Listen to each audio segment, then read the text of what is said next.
নসিহত শুনিয়ে সারা বাংলাদেশে শান্তির বার্তা পৌঁছে দিয়ে ইনশাআল্লাহ আমরা প্রমাণ করব এই 15 বছর এদেশ ছিল জালেমের জিন্দের খেলা।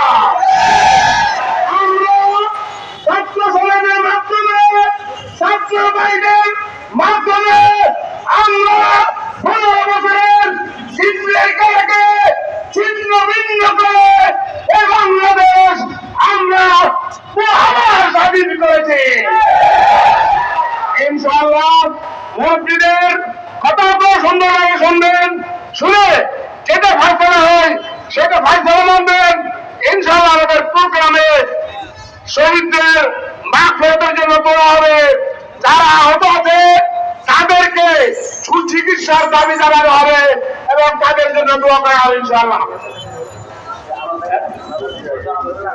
এবার আমাদের সামনে গুরুত্বপূর্ণ বক্তব্য রাখবেন হেফাজত ইসলাম বাংলাদেশের কেন্দ্রীয় কমিটির অন্যতম সদস্য হযরত মাওলানা ইকবাল খলিল সাহেব।